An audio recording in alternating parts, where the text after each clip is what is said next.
Hi, this is John, and this Final Cut Pro tutorial is going to be about using keywords to organize your footage. There's many ways to organize, and keywords is a good way for some people to organize their footage before they start cutting. Now, first thing I'm going to do is make a new library, and I'll just call it Keywords. And there's my new library there, and I have nothing in it. So if I'm really lazy, and I've organized my footage already in my drive, when I go to import, I'm going to move my window here, I see that I've organized my footage in these folders here. So I want to bring all that in. So I'm going to highlight everything, the music to the Instacam, and I'm going to make sure that I say make keywords from folders. So I do that, and when I import in, I see that I have my footage in the event, and it has everything that I imported in within the folders. But when I look under this drop-down menu, I see that it made keywords for all the different folders I had. So I have my different formats folder, I have my diving footage folder, and there's nothing else in there.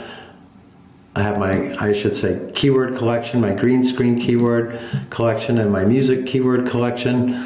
So basically it organized it for you when you imported it in, because they were already in folders, and it made keywords for each of those folders there. Okay, so that's one way that it organized it for you. Also, here in the Smart Collections, if you look into the drop-down menu, it took all your video and it put it in one keyword collection. It took all your audio and put it in another keyword collection.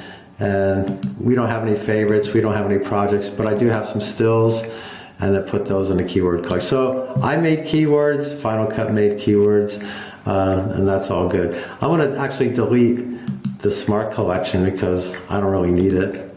Okay, now I still have my keyword collection here. So that's one way that you can use the keyword collection. Another way, if we open up another library, I'm going to close this library out. And I'm going to open up another library, and I'll open up the organizer. So here I have already made events, which we learned how to do in the last tutorial. And let's say I have some diving footage here, and I look at that, and I want to start organizing this a little bit. So let's say I take this shot. I want to make these shots a little bit smaller so that we can see them a little better. So I'm going to take this shot, and I want that shot to be a diving shot, okay? And I want this shot to be a diving shot, so I hold the Command key and choose those both. Then I hit this little key at the very top, and I call it diving for this keyword collection, okay? So you can see this blue line goes across both clips because I put a keyword in it. And if you look in the drop-down menu under diving, you see it made a diving keyword with just those two shots in it. Now, it didn't take the shots out of the events, it just copied what you chose in this diving keyword collection. So again, I can go back to my diving footage, and let's say I see another diving shot, and since I have that keyword collection already, I can just drag it into that. And now I'm going to have those three in there. It'll also still be in here, but it's in the keyword collection also. Okay, so let's say that I see this shot here, and I want to call it fish. So I'm going to type in fish in the keyword collection, and you can see that the blue line goes there. And if I click fish, that fish shot is going to be in that keyword collection. So also, if I see other fish, like I see these fish here, and I want to drag it in, I can just drag it in there. And that's going to be in there too. So there's a couple ways you can get in there. If I see more fish and I want to click the shortcut, which is Control-2 is the shortcut, and I do that, so the blue line goes across it, and there's my fish. Now I can also add keywords to keywords. So if I see a fish clip here, but these are orange fish, so I'm going to type in orange here because it's selected, and I add that keyword. So now that fish is in the orange fish thing, but it's still in all the fishes. Okay, I should name that orange fish, actually. So I'm gonna actually change that name to orange fish. You can change the names, it's pretty user-friendly. Okay, and it changed it in your keyword collection. So that's one way to use your keywords, and the same with music. If, say, I have, you know, some music here, and I really like this reggae song, or these are going to be my music selects, I can click that, put music selects, and if I drop down the music, and I click it, that will be in there. So, and also I can drag into that, so I can say, oh, I want this Latin lounge, that's going to be one of my selects. I drag it in, and that's going to be in there too. So that's one way to use your keywords. You can delete these keywords here in the shortcuts. These are just for the shortcuts if you want them, you know, to use Control 4, Control 3 to put things in. But even if I delete these, they're not going to delete the keyword in my clip. If I delete that one, it would delete this keyword here in this clip because it's selected. Okay, so it doesn't, by deleting here in the keyword list, it doesn't delete it from your keyword collection under your event. So that's one way that you can use your keywords. Another way is, let's say we go to a longer clip, like this clip here. It's pretty long, has a lot of different stuff in it. Now the thing is, like if I want from here and make an endpoint, hit I, and I'm going to make this a little bigger so that I have a little more control of it. Just make it a little wider, yeah.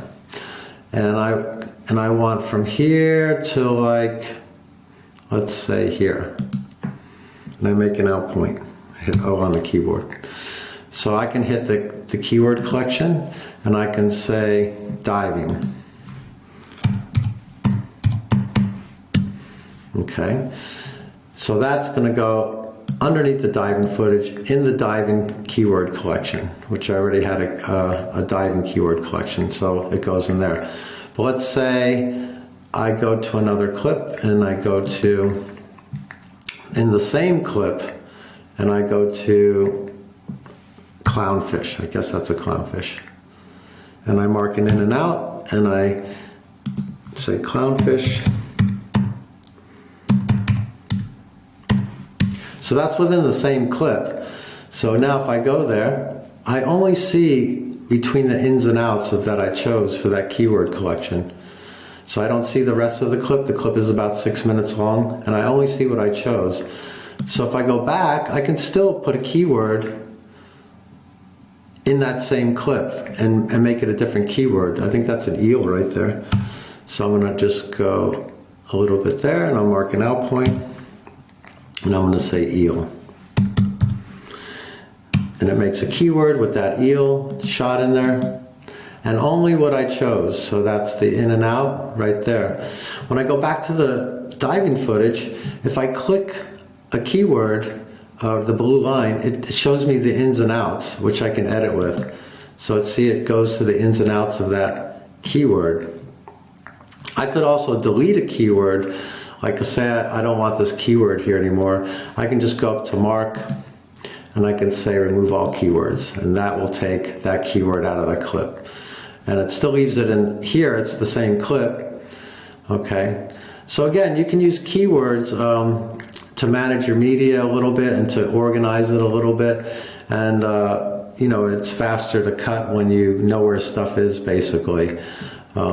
So like I said, you can delete these keywords. It doesn't delete the footage that it's made from, you know, it's just a copy. So I can delete all of these keywords, and it doesn't do anything to the footage. Okay. So I can hit shift and then hit delete all keywords. So all the keywords are gone.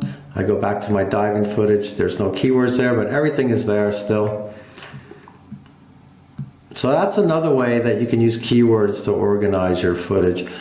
And I hope that helps. And our next tutorial will be one more organizing thing using markers, which is really cool. And I think everybody needs to know how to use markers to mark within a clip. I hope you enjoyed this tutorial.